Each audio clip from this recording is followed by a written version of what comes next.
I settled into my plane seat, staring out the window as we took off, bound for home. After 3 decades away, I was finally heading back for good, a choice driven by my love for my wife, Sarah. I pulled out my old Zippo lighter, a gift from her that read, "To my beloved husband Ethan." Congratulations, Marine, that's right, I'm Ethan Mitchell, also known as Machine Gunnery Sergeant Ethan Mitchell, or just Machine Weapon Mitch to my close friends. Today, another label gets added to my list, retired. For over 30 years, I wore a military uniform festooned with ribbons and badges, symbols that were meaningful only to me. More than 10 of those years were spent in the reserves. I've seen and done it all, collected every shirt and medal.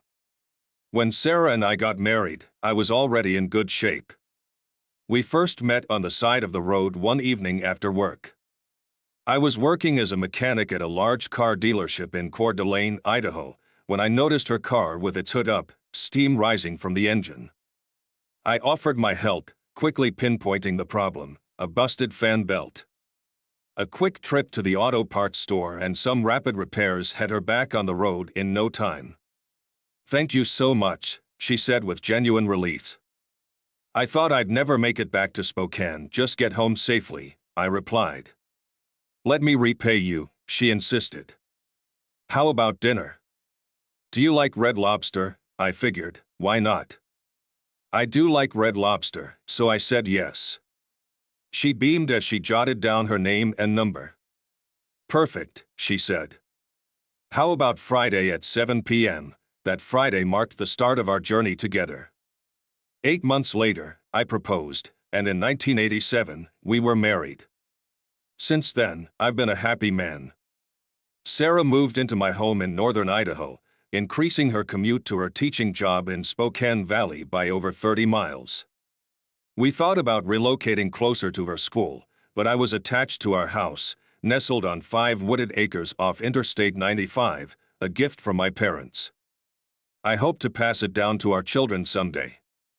Despite my monthly reserve duties and annual training, Sarah never complained. Her support was unwavering, even in the small deposits she made into my IRA. Our daughter Emma arrived about a year and a half into our marriage. Then, in 1990, when Saddam Hussein invaded Kuwait, I was called to active duty for over a year. Upon my return, our son Jacob joined the family. The events of September 11th changed everything. I went back to active duty, shuttling between Camp Pendleton, California, and Camp Lejeune, North Carolina. Sarah, certified to teach in both states, found work wherever we went. My service included 3 tours in Iraq, 3 in Afghanistan, and 4 deployments in Okinawa, totaling over 6 years. Despite the strain on Sarah and the kids, she never voiced a word of complaint. I knew the impact it had on her. I vowed this would be the last deployment. At 56, I felt desert warfare was for the younger crowd. After 3 decades of service, it was time to come home. You might assume I retired with a higher rank, and you'd be right. I was a typical Marine in some respects, enjoying drinks with fellow Marines and defending them fiercely. Even though I lost out on some promotions for it, I was proud to be a reliable leader. Gunnery Sergeant Gunny earned respect by taking care of his Marines. At my retirement party, Lieutenant Colonel Walker, who once disciplined me, showed up. We held no grudges. In fact, we had become friends. He presented me with a commendation, solidifying our bond. "The Corps won't be the same without you, Gunny," he said warmly. I smiled back and said, "Thanks, Colonel, but I'm sure it's in good hands." Lance Corporal Hayes and his buddies approached, handing me a package wrapped in brown paper. "Just a little something to remember us by, Gunny Mitch," he said with a grin. As I unwrapped it, I laughed at the sight of a hand-carved wooden hand with the middle finger extended. It reminded me of my own playful antics. Flipping it over, I saw Hayes had carved the Marine Corps emblem and our unit designation on the back, an ideal keepsake. "Did you carve this yourself, Hayes?" I asked. With a proud smile, he nodded. Sure did, Gunny, he said. That's impressive, I said. I'll treasure it forever. Thanks. As we shook hands, the other Marines erupted in cheers and applause. I looked at Staff Sergeant Eric Bowen, my successor as company machine gunner, and gave him some advice. Look after these Marines well, Eric, I said, shaking his hand. I will, Gunny, I promise, he assured with a smile.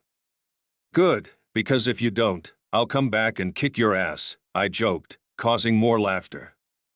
Bowen's a good man, Gunny Mitch said, but no one can replace you. Take care of yourself, Gunny.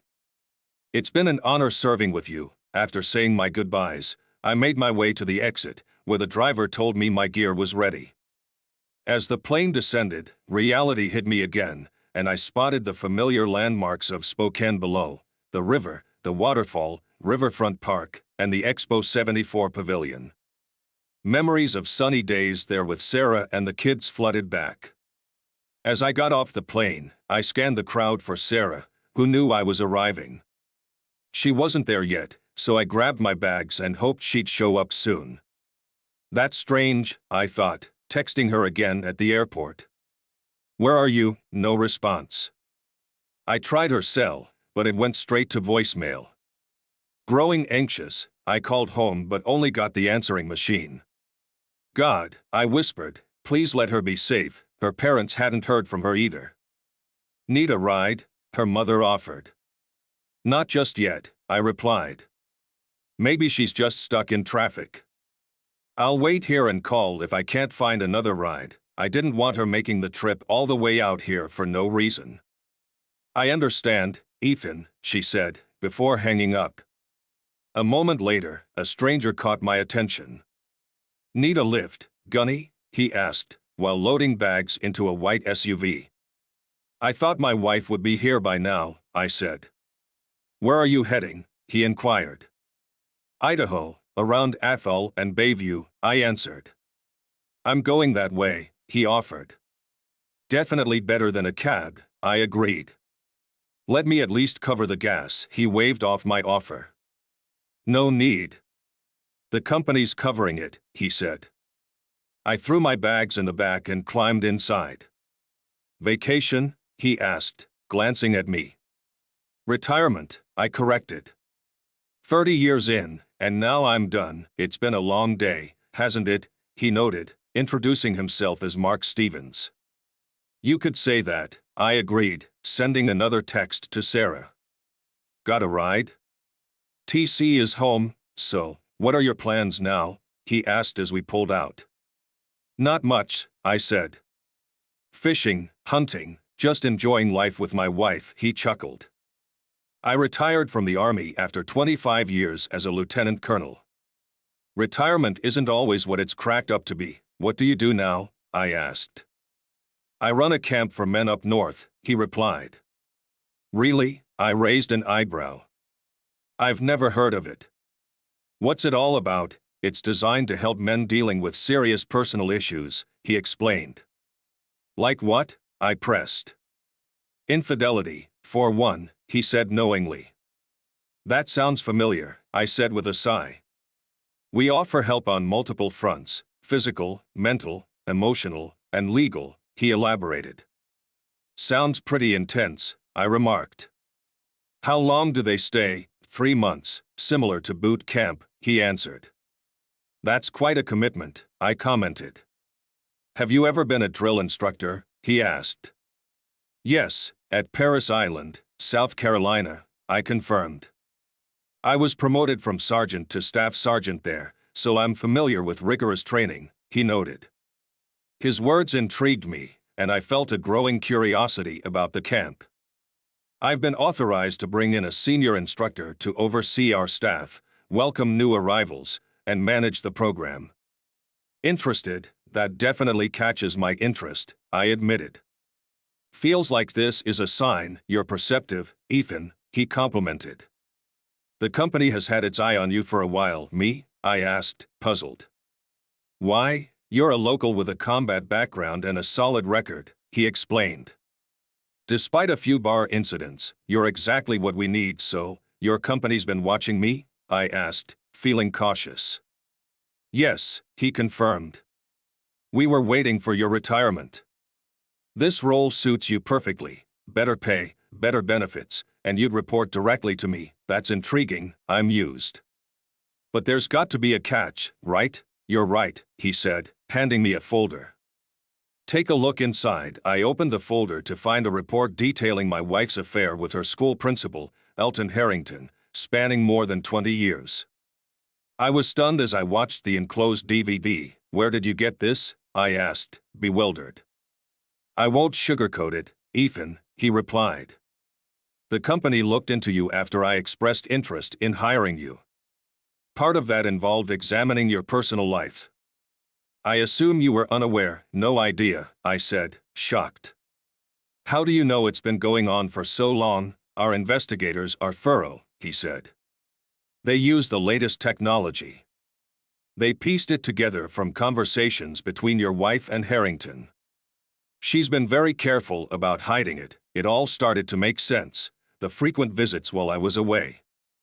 Half of the past 2 decades with Elton, I thought with growing bitterness. What about the kids? They're yours, he assured me. How can you be certain? I asked. Our investigators confirmed it, he said. They matched your children's DNA to yours. I bet you knew she wasn't meeting me at the airport, he said. Right, I confirmed. Investigators say they meet up regularly after school, but once a week they go to your place for a case, then he drives home. That's their routine while you're away, and tonight they usually head to your house. Wow, I muttered. That's a 70-mile round trip just for an affair. How could she? Mark shrugged. It happens, he said. Long trips, time apart, war changes people in ways we don't fully understand. It puts strain on even the strongest relationships. The real question is, what now? If everything checks out, then divorce is my only option, I concluded. Mark nodded in agreement. What about him? I asked. I'd like to rip him apart, I admitted. But I won't risk jail time. I'll find another way. All the details are in the report, Mark said. He's married with 2 kids who don't know about his affair with Sarah. You're sure this is accurate? I pressed. Absolutely, Mark affirmed. If I had any doubts, I wouldn't have shown you. I'm sorry, Gunny. You don't deserve this. Who does then? I wondered aloud. Well said, Mark agreed. We reached my house, tucked away in a quiet area. You're really off the beaten path, he remarked, admiring the property. Thanks, I replied. My parents built it. I was hoping Sarah and I could retire here. Looks like it's just me for now, I added. Mark handed me a business card. Call me when you're ready, he said. Come to the camp. We'll discuss things, introduce you around, give you a tour. We have counselors too if you need them. If you're serious about the job, but first, take care of this, he said, indicating the envelope. I nodded in understanding. Thanks, Mark, I said. For the ride, for the offer, for everything. I'll take care of it. I promise I'll be in touch. We shook hands, and I got out of the SUV, grabbing my sea bag and clothes bag. Mark drove off, and I walked toward the front door, still trying to process what I just learned that I took in the sight of the house as I entered, neat as a pin, just how Sarah always liked it. Even though she'd been unfaithful, I thought, at least she kept the place spotless. After stowing my bags, I changed into my jeans and a t-shirt. I grabbed the folder and headed downstairs to dive into the report. I slipped the DVD into the player and turned on the TV. The screen flickered to life, showing Sarah and Elton in a dingy motel room. So, when are you going to get rid of him? Elton asked. Sarah shrugged. I don't know. Probably not until he retires. If you play your cards right, you could get half of his retirement, plus most of his savings and 401k, Elton suggested. That was her plan, I muttered to myself. Good thing I have the prenup, she said. I had signed it when we first got married, thanks to Dad's preparation before he passed. I had just to add her name. I had seen enough. I grabbed the phone book and made an appointment with a family law attorney for the next morning. Then, I gathered some of Sarah's belongings and set them by the door. If she wanted to leave, I'd let her. Later, I sat on the couch, reflecting on our life together. We'd always had the typical marital issues, but I thought we'd work them out. I never imagined she'd cheat, let alone with someone so unimpressive.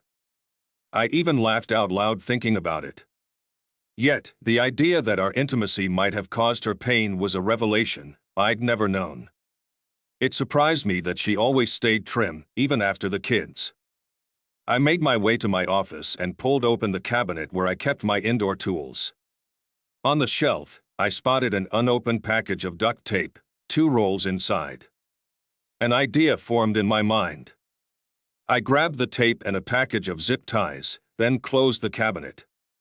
I walked over to the weapon cabinet, pulled out a .45 caliber pistol, and checked that it was empty. I spread everything out on the dining room table, made a sandwich, grabbed a beer, and settled in. I was waiting when I heard a car pull into the garage. Moments later, Sarah and Elton's voices filled the house as they walked in, laughing and chatting. They didn't notice me until they entered the main room. Sarah's face went pale when she saw me at the table. "Ethan," she exclaimed. "When did you get here?" "Didn't you get my emails and messages?" "Sorry, my phone battery died," she said.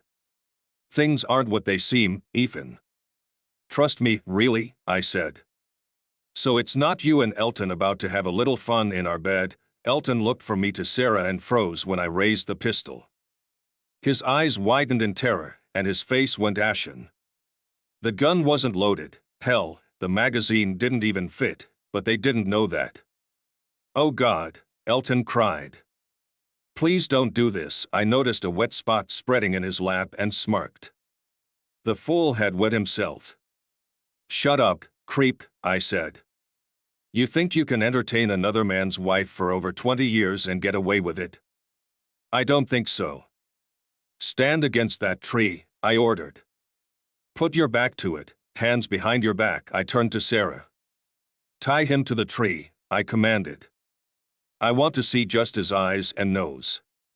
"Move it." She took the first roll of tape and started wrapping it around him, working slowly at first. "Hurry up," I barked. "Move faster." She quickened her pace, running around the tree as she applied the tape. When the first roll was used up, I tossed her the second roll and told her to keep going. By the time she finished, Elton was cocooned in duct tape, his eyes and nose visible as he looked around in terror. I checked to make sure he was tightly secured, then pulled out my cell phone. I dialed his home number, which I had thanks to Mark's report. "Harrington Residence," answered a woman's voice. "Mrs. Harrington," I said. "This is Ethan Mitchell." "Is your husband Elton there?" "No, he's at a meeting with the teachers at his school," she replied. "Would you like me to take a message?" "That won't be necessary," I said. "I'm afraid your husband is here at my house with my wife. I think you should come and get him." Elton's eyes grew even wider beneath the tape. "What's he doing at your house with your wife?" Nancy's voice trembled. "They were about to have a little fun, but it seems they've changed their minds," I said. "What?" Nancy yelled. "Are you serious? Is this some kind of sick joke?" "No joke, ma'am," I said. "They've been having an affair for over 20 years, that idiot," Nancy shouted. "I'm going to give him a piece of my mind." "Where are you located?" "Idaho, east of Athol on Highway 95, I said. "I'll send you the directions." "Thank you, Mr. Mitchell," she said. "I'll be there as soon as I can." After hanging up, I texted her the directions, then looked at Elton, who was now trembling with fear. "I'm going to have a little chat with my wife now," I said, glancing at Elton, who looked even more terrified than before. "Don't go anywhere." "Got it." He tried to shake his head, but the duct tape held him firmly in place. I signaled for Sarah to follow me inside. She stepped aside, and I followed her into the house. Once inside, I motioned for her to sit on the couch and took a seat with the remote control for the TV and DVD player in hand. "How long has this been going on?" I asked, trying to keep my voice steady. "And before you start, remember, I know a lot more than you think. It's been going on for a while," she said quietly. "For a while?" I pressed. "What does that mean? A month? A year? 10 years? 20 years, longer," she admitted, lowering her gaze. "Longer," I repeated, my voice cold. "When did it start?" "Around 1995, she said, her voice barely above a whisper. "We worked together for years and never did anything while you were home. We only got together when you were away, so, including all those times I was overseas?" I asked. She nodded. "Yes. I'm sorry. I never meant to hurt you. You weren't supposed to find out, so, while I was overseas, fighting terrorists and getting shot at, you were here having fun with this piece of trash?" I demanded. She started crying. "Stop crying," I snapped. "Answer the damn question," wiping her eyes. She nodded. "Yes. Please, we can get past this." "Can't you give me another chance? Get past this?" I said, incredulous. "Are you kidding me? You think I should just ignore your cheating? Give me one good reason why I shouldn't kick you out right now." "It shouldn't concern us," she said. "And I don't want a divorce." "I know you're lying," I said. "I heard what you said to Elton." "It's too late for that. I'm seeing a lawyer tomorrow." Sarah looked at me defiantly. "You don't want to do that," she said. "Elton told me that if you try to divorce me, I can get half your pension, the house, and everything else." I laughed and held up the prenup. "There's just one problem," I said. "Remember the prenup you signed years ago? It's still valid and ironclad. You don't get a thing if I can help it. The house is mine. It was willed to me by my parents. The prenup clearly states what happens in the event of infidelity. Don't worry, I'll follow it to the letter. You'll get 40% of our joint savings, but no alimony, and I keep all my retirement contributions." "I'll fight you," she said. "I figured you'd say that," I replied, pointing the remote at the TV. I pressed play, and a video of her and Elton appeared on the screen. Sarah's face went white as she covered her mouth in shock. "Oh my God," she gasped. "How did you get this?" "Please turn it off." "I'm not turning it off," I said. "What matters is what your school board will do when they see this." Her eyes widened in horror. "I'm going to lose my job," she said. "And so will Elton." "Please don't do this, so you'll sign the papers when you get them?" I asked. Defeated, she nodded. I turned up the volume and fast-forwarded to a part where she was complaining about how I was too big for her. "Can you explain this?" I asked. "All these years, and you never said a word? Why didn't you tell me?" "I didn't want to hurt your feelings," she said. "At first, I liked it. You always turned me on. But after a while, it started to hurt. That's why I started making excuses, and that's why you kept avoiding intimacy with me," I pressed. She nodded. "Yes.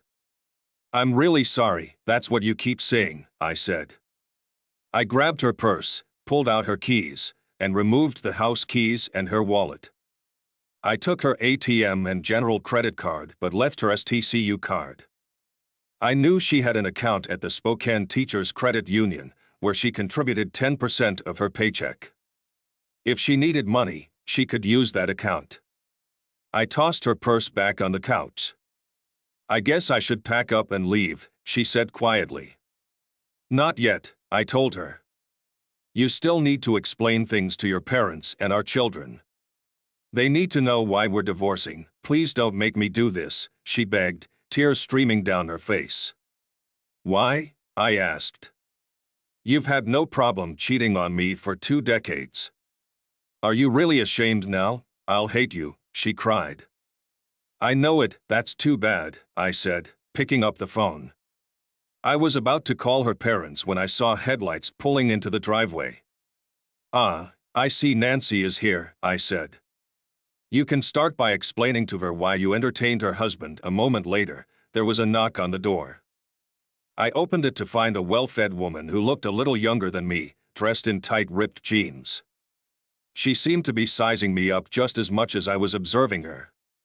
"Yes?" I asked. "Are you Ethan Mitchell?" she asked, glancing at my lap. "Yes, and you must be Nancy Harrington," I said. "For now, yes," she said. "Please come in," I said, opening the door wider. "So where's that nasty piece of work hiding?" she asked. I smiled. "He's a bit tied up at the moment." "He's not going anywhere, I assure you." Nancy's gaze turned to Sarah, her face reddening with anger. "So it's you, Cal, having fun with my soon-to-be ex-husband?" she said. Her eyes widened as she recognized my wife. "Oh my God, it's you, Sarah Conroy." "I should have known." "Please stop," Sarah shouted. "Shut up, you goddamn strumpet," Nancy wailed. "I'm going to make sure you pay for this." "How can you do that?" Nancy demanded. "You're married to this gorgeous piece of man meat and you're cheating on him with a Pillsbury Doughboy?" Nancy turned to look at me. "Where's that nasty idiot?" she asked. "I'll show you," I said. I went to my office and opened the cabinet where I kept the duct tape.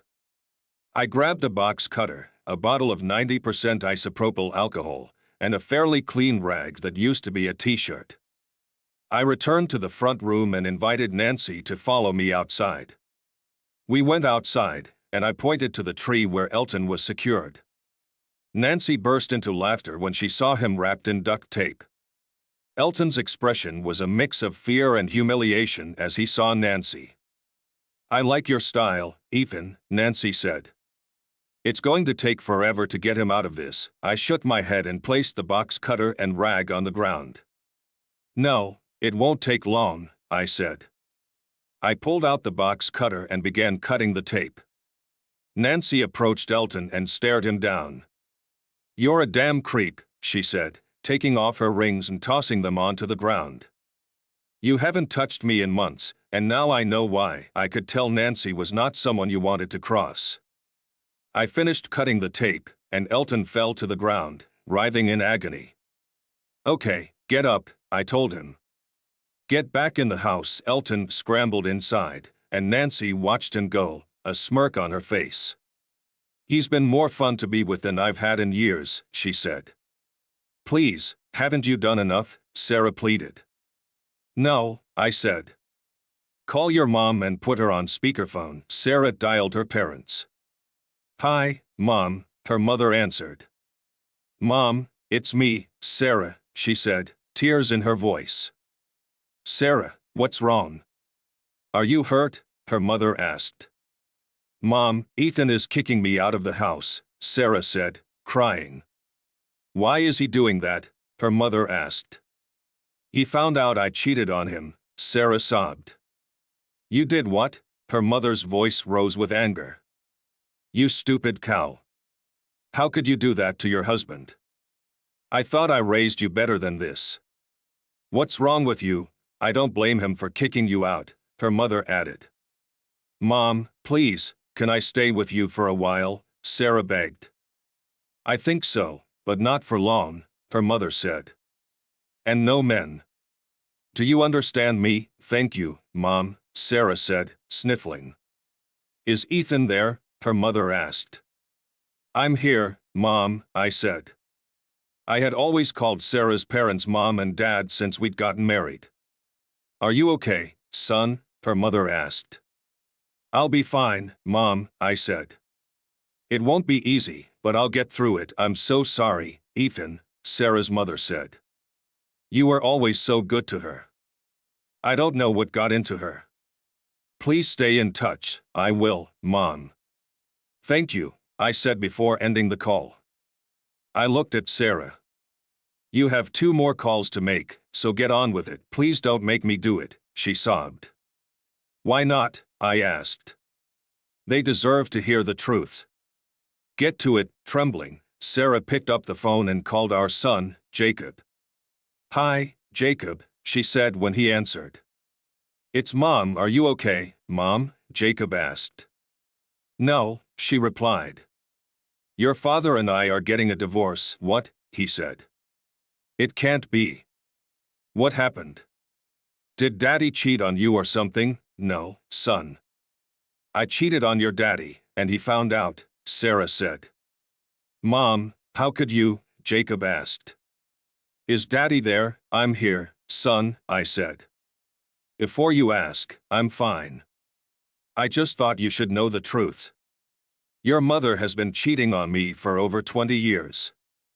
I only found out today." "Oh my God, Dad," Jacob said, his voice filled with shock. "I'm so sorry to hear that." "I'm sorry too, Jacob," Sarah said, her voice breaking. "Yeah, sorry you got caught," he replied. "Look, Mom, I can't believe you did that to Dad. I gotta go. I'll talk to you later." He ended the call, leaving Sarah sobbing as she sat on the couch. I looked at her with a steely expression. "One more call," I said. Sarah looked up, her eyes swollen and red. "Please, I'm begging you," she said. "No more, one call," I insisted. "Make it." Trembling, Sarah dialed our daughter's number. The conversation went much the same as with Jacob, but Emma was far more upset. "You stupid cow," Emma said when Sarah told her what was happening. "I hope Daddy kicks your slimy ass to the curb." "He is," Sarah said. "How could you be so stupid?" Emma asked, her voice cold. "You're not my mother right now. I don't know who you are. You'd better get your act together or you'll never see your grandchildren. Don't call me ever again. Goodbye." As Emma ended the call, Sarah sobbed uncontrollably. "Are you starting to understand the consequences of your actions?" I asked. "You've destroyed 2 families with your selfishness. I hope you're happy." Sarah wiped her eyes. "I told you I'm sorry," she said. "Everyone hates me now." "Well, what you sow is what you reap," I said. "I think it's time for you to leave. I've packed your toiletries and some of your things. You can come back later for the rest." Sarah nodded and went upstairs to collect her suitcase and overnight bag. Nancy stopped her before she could leave. "Wait a sec," Nancy said. "So, if I got this right, your hubby's been cozying up to mine for over 20 years, Sarah glanced down, her face flushed with shame. "Yeah," she murmured. "Well then," Nancy said with a smirk, "I guess you won't mind if I poach your man." Sarah's face fell as Nancy's words sunk in. Nancy and I stood by the front door, watching as Sarah drove away. My heart ached a bit, not for Sarah, but for the life we'd shared that was now shattered. Nancy turned to me, her expression softening. "You okay?" she asked, her voice filled with genuine concern. "Yeah, just something in my eye," I said, wiping away a tear that had escaped despite my effort to keep it in check. "Crap," I added, attempting a smile. "I didn't expect to feel this way," and Nancy chuckled softly. "So, how do you walk away from 30 years?" I wondered aloud. "Open up to new possibilities," Nancy advised, her eyes reflecting a kind of wisdom that came from her own struggles. I nodded, taking in her words. "You really didn't know any of this?" Nancy shook her head. "Nope. Just found out today. I had my suspicions. His clothes smelled like your wife's perfume. But I never caught him. Figured it might come to this," I sighed. "What's your next move?" "I'm not sure," Nancy admitted. "I've always been a stay-at-home wife and mom. It's all I ever wanted. My mom raised me old school, said the best job for a woman was homemaker. I married straight out of high school, never had a paying job, just wanted to keep my husband happy and raise my kids right. But I'll figure it out." I was confident she'd bounce back. "Did you mean what you said earlier about love and all?" She chuckled softly. "Would you like to stay over?" I asked. Nancy looked at me, a hint of surprise in her eyes. "Are you sure?" "I'd enjoy the company," I assured her. "I suppose I wouldn't mind," she agreed. That night, we shared a connection I hadn't expected. We made love, and in those moments, there was a strange solace in the new and unexpected companionship. Before sleep, I asked, "Why'd you stick with him then?" Nancy's gaze was thoughtful. "Believe it or not, I loved him once. He was good to me and the kids." "And you loved your wife too, right?" "Yeah, I did," I acknowledged. "Part of me probably always will. But I won't tolerate her cheating." "I feel the same," Nancy agreed. "To me, the marriage is done, so what's next?" I wondered. "You mean for us?" she clarified. I nodded. "Well," she began, "I liked you, Ethan Mitchell. I'd like to see where this goes." "I'd like that too," I said, smiling. The next morning, Nancy greeted me with a bright smile. "Good morning, lover," she said cheerfully. "Want some breakfast?" "I'd love it," I replied. "Great," she said. "I've got coffee brewing." "What's on your agenda today?" "I've got a lawyer meeting and some work stuff," I listed. "And you?" I asked. "I'm heading home after breakfast, then I'll schedule my own lawyer appointment," she said. "I'll catch you downstairs," she added. As she left, I tended to my morning routine and showered.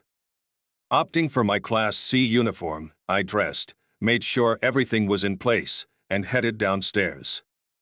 Nancy's eyes widened when she saw me. "Are you in the Army?" she asked. "Marines," I corrected. "For about another month, I'm on terminal leave before retirement." She eyed the ribbons and badges on my chest. "What are those for?" she inquired. "Different things," I replied. "This one," I pointed to a Purple Heart ribbon with 3 stars. "Being in the wrong place at the wrong time." "Oh my God," she gasped. "You were wounded in combat 4 times, I confirmed. "Where have you been?" she asked. "Desert Storm and the 90s, I recounted. "Then 6 tours split between Iraq and Afghanistan." "How long have you been in the military?" she questioned. "Over 30 years, mostly active duty," I answered. "So your wife cheated on you while you were at war?" she clarified. "And he knew," I affirmed. "What an idiot," she muttered. "He'll pay for that." After breakfast, we stepped outside. Nancy asked me to call her after she got home, and I agreed. The lawyer meeting went smoothly. After reviewing my evidence, including the prenup and financial data, the lawyer concluded that, given Sarah's income, alimony seemed unlikely. The house and pension were protected, but the bank account would need to be split according to the prenup. "When do you want to file?" he asked. "I need this done ASAP," I emphasized. "Great," he replied. "Getting it to Washington might need a bit of extra effort, but we manage that routinely. I'll handle the paperwork, prep, and filing. If all goes smoothly, we could finalize it early next week. You'll just need to cover the filing fee and my service charge. You can settle that with the receptionist on your way out." He handed me a sheet of paper. "Here's a checklist to safeguard your interests. Hopefully, your wife hasn't acted at the bank yet." Glancing over the list, I noted the bank visit was urgent. The rest could be managed online. "Any queries?" he inquired. I shook my head. "None for now." He passed me his card and shook my hand. "Feel free to reach out if needed." Best of luck. Exiting, I paid the fees and prepayment, then hit the road. Once in the car, I phoned Mark, just wrapping up with the lawyer. "I need to sort some bank matters, but let's talk about that job you mentioned," I said. "I'll be around, Gunny," he assured. Looking forward to it. After ending our call, Mark texted me the directions to the campground. At the bank, I found out Sarah hadn't touched the account yet. I withdrew 60% of the funds and set up a new account in my name only. I canceled our joint credit cards, settled the balances, and ordered new ATM and credit cards for myself. With my financial affairs sorted, I drove to the campground, about 35 miles northeast of home.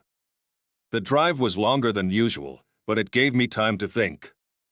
In just one day, my world had shifted from planning a happy retirement with my wife to uncovering over 2 decades of deceit. 6 of those years were spent in war zones, risking my life. I realized I was handling Sarah's betrayal like I would handle enemy combatants. Thankfully, Nancy was there to provide comfort. I didn't know how I'd cope alone. Her energy, honesty, and the solace she offered were a relief. Yet, I worried about diving into something new with her so soon after ending things with Sarah. I finally arrived at Camp Rollins.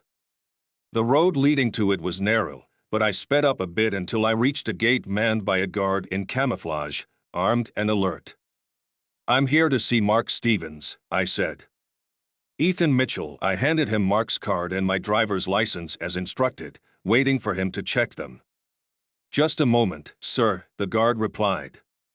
He scrutinized my truck before retreating to a small booth. I watched as he spoke on a field phone. After a short wait, he returned my documents. "Commandant Stevens is expecting you." "Welcome to Camp Rollins, Gunny Mitchell," he said.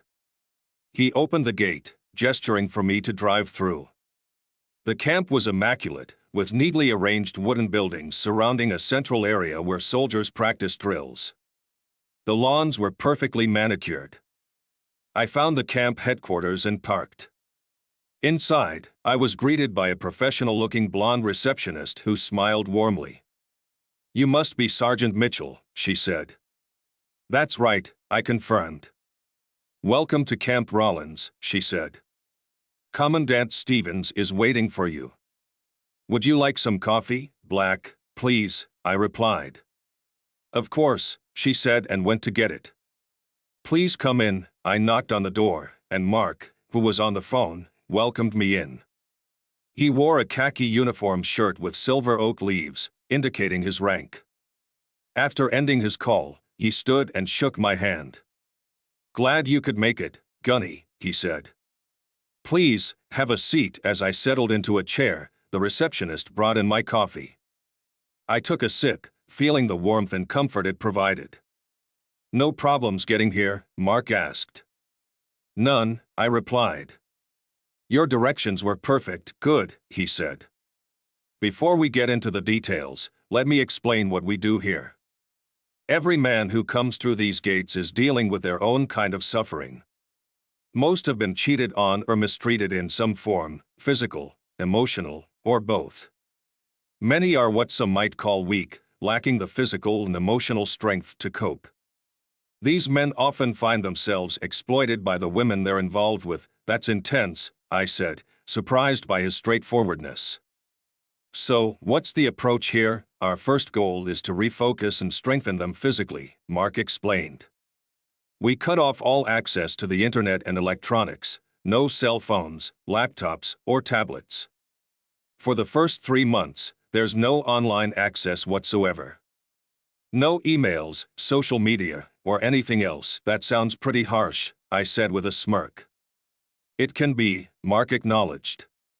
"Before they get here, some are glued to their devices, losing touch with reality. We remove these distractions to force them to confront their issues head-on." "How do they stay in touch with their families?" I asked. "That's a valid concern," Mark said. "We assign them a mailbox address for all correspondence, which is handled through regular mail. The nearest post offices, in Bonners Ferry and Clark Fork, handle deliveries twice a week. It's quite a drive for them. We also have armed guards, helicopters, and an electronic perimeter to ensure no one gets in or out without authorization. Any breaches, we've had some attempts," Mark admitted. "But we've managed to prevent any serious breaches. There's an uncensored report on that in the packet I'll give you." "Thwarted," I thought, noting the term seriousness. I wondered what exactly that involved. "Tell me more about the training," I said, eager for details. "Here's a brief overview," Mark began. "You'll get a detailed packet to take home. The first month is the toughest. Besides cutting off tech and online access, they go through intense physical training, similar to the early stages of boot camp. They start their days at 0500 with drills and move quickly throughout the day, guided by strict instructors. In the second month, they meet with counselors for intensive therapy while continuing their physical training and learning self-defense. The third month reinforces all they've learned and connects them with lawyers to handle legal issues. He glanced at his watch. There's actually a group session in progress now. If you're interested, you can observe. You might want to join, Mark suggested. Sure, I agreed. We left his office and headed to another building. Mark opened the door and gestured for me to go in first. Inside, I saw a group of men sitting in a semicircle, facing a female counselor. The instructor near the door, a stern-looking man, glanced at us before returning to his seat. We quietly took our places at the back and began to observe. One of the men was recounting his experience. He spoke about how his wife had humiliated him, making him serve her lovers in degrading ways while mocking his manhood. His voice cracked, and tears streamed down his face. The other men in the group offered him support, patting him on the back.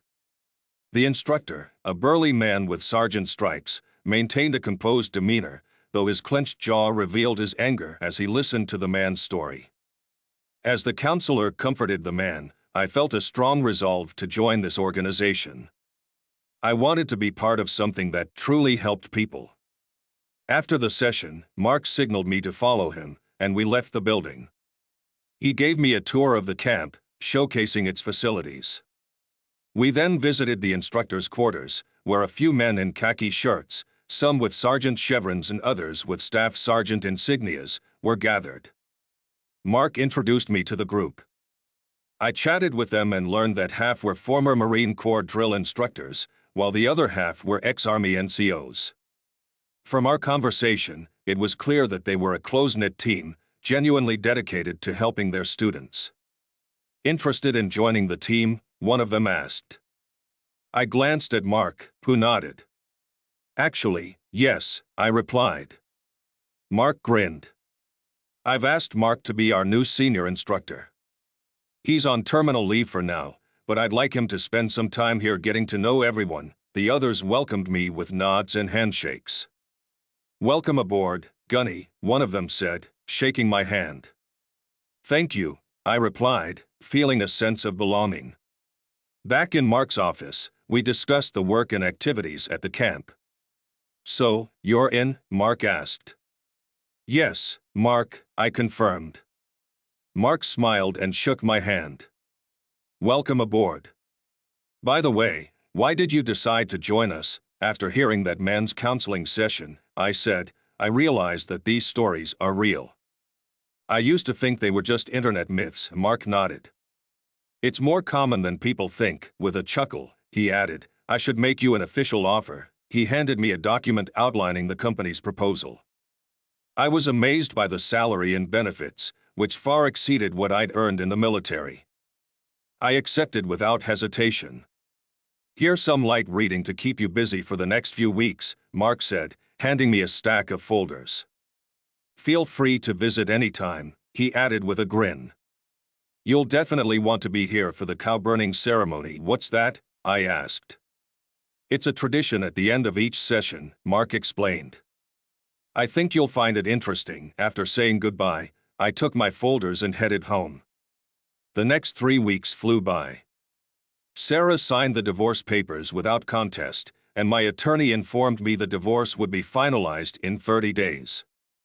Nancy started divorce proceedings against Elton in Washington, which would take around 90 days. I didn't hear from Sarah again, nor did I want to. About 2 weeks after filing for divorce, Sarah's parents came to collect her belongings. I gave them a cashier's check for her share of the bank accounts and all our photos of her. I wanted to remove every trace of her from the house. Sarah's mother mentioned she was too embarrassed to face me, which didn't surprise me. Meanwhile, Nancy and I had a fantastic time together over the weekends. We went fishing on Lake Pandaree, and she loved it. Unlike Sarah, who had no interest in fishing, Nancy embraced it wholeheartedly, even cooking the kokanee salmon we caught. I made a point of visiting the camp a couple of times a week, chatting with each instructor. I discovered they were all combat veterans and divorced, though some were starting new relationships. I also attended several group counseling sessions to better understand the students' experiences. Their stories were deeply moving. I learned why the camp is so heavily guarded. One student had been targeted by an organization called Mace. He had fled from his wife and sought refuge at the camp. Mace relentlessly tried to retrieve him, even attempting an armed assault on the camp. The vigilant camp guards, supported by an unfamiliar federal agency, thwarted the attack. As a result, the camp implemented a policy that any mention of Mace by a potential student must prompt contact with that agency. According to my research, the agency had been alerted twice over the past year.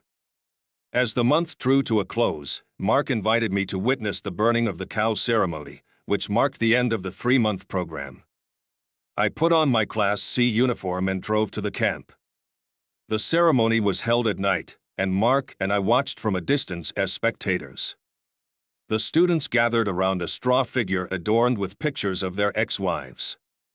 This figure was hoisted onto a pole, with a stack of firewood waiting at its base. One of the students was called forward and handed a lit torch. "Set the wood ablaze," Mark instructed. Aye, sir," the student replied. He ignited the firewood, and the flames quickly enveloped the straw figure.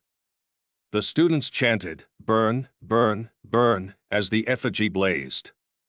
Their chants grew louder and more fervent as the figure burned, fists raised, their voices a mix of anger and relief. Some even danced around the fire, chanting, and relieving themselves on the remnants until the figure was reduced to ashes. "What's the purpose of this?" I asked Mark. "This ritual gives the men a sense of closure," Mark explained. "It allows them to express their pain and anger in a symbolic way, without resorting to violence against their ex-spouses. Tomorrow, they'll graduate, ready to face their challenges. They come in broken, and they leave renewed," I nodded, briefly imagining Sarah as the straw figure, consumed by flames.